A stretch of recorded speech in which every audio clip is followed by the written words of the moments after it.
really good looking. Her name is Lindsay Swanson. Will you get up here?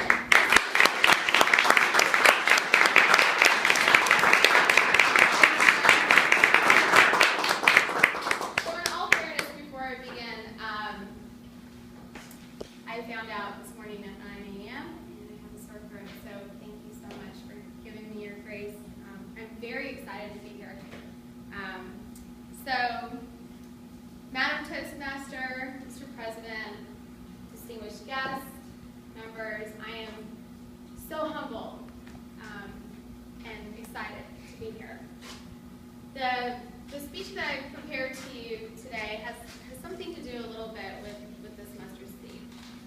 You know, there's something about this mustard seed. It's pretty tiny, right? Right? Right. It's about, thank you. So it's only about 1 to 2 centimeters big or small, however you look at it.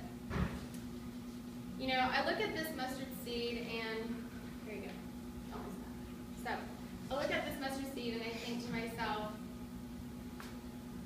that's about the size of my legacy that I want to leave. So it all begins about 34 years ago yesterday. My birthday was yesterday. Yay. Happy birthday. Okay, Happy one more birthday. time, thank you. So, thank you. 34 years ago yesterday, I was born in West Covina, California, a small town outside of Los Angeles, the city of angels. Had a perfect childhood, 0 to 6 years old. Now, my first memory was in the kitchen sink. I actually remember my brothers throwing Legos in. It was a double compartment sink. Use your imagination. I was pretty small. Best memory ever. My childhood was great.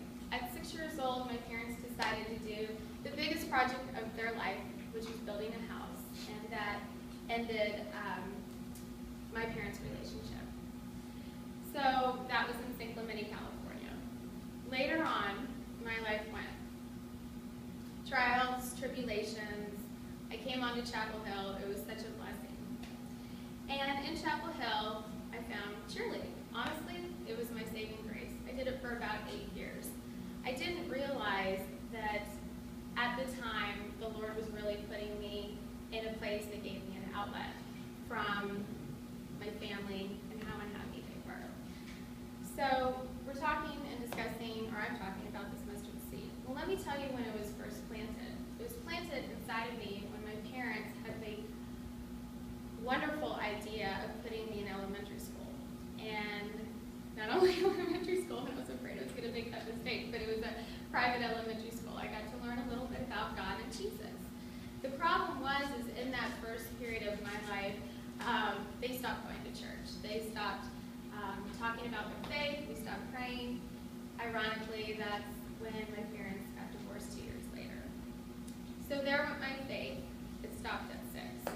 Later on in high school, my freshman year, an angel appeared in my life. She not only gave me an invitation to young life, she also gave me an invitation to get to know the Lord. So, got my first Bible, had my, started my little journey. I really didn't know what it looked like to be a Christian. I didn't know what it looked like to be a little Christ-like. Because my family, did not talk.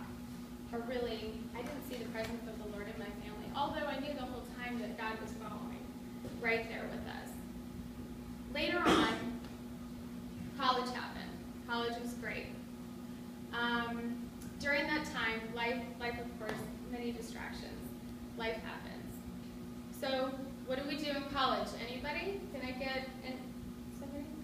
What's college about? Drinking? Yes. I was going to say party. I was going to say party. All right. I mean, when I tell you what, when I show up, the party arrived. So that's what I thought, anyways. So there went college. It was great. I wasn't looking for the Lord. I wasn't really pursuing the Lord. A lot of distractions. I moved here to Charlotte about 12 years ago. Pursued my career in hospitality management. But that mustard seed, it was watered my freshman year in English class. I thought to myself, I should not be studying this.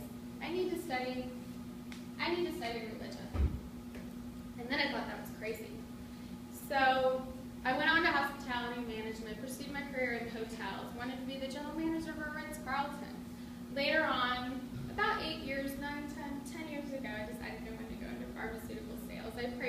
2 years. I didn't know that 6 years later that I didn't want to actually do that anymore, but 3 years ago, 3.5, 4 years ago, life got pretty bad, so, in my mind.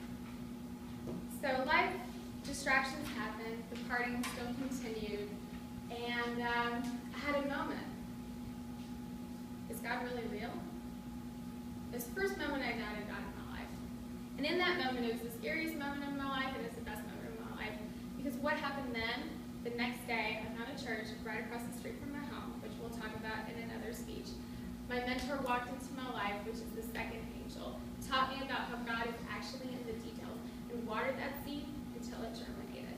You know, it takes a seed about 3 to 10 days to germinate.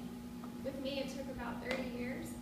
But the really cool thing about that seed is that I get to plant so many seeds in people's lives. So I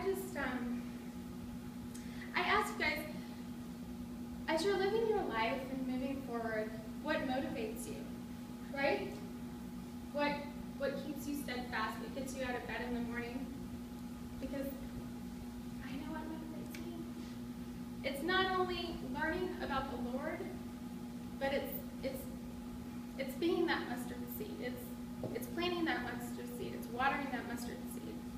And so I just encourage you to, when you leave out the doors today, just think about your legacy, because your legacy can not only last just this lifetime,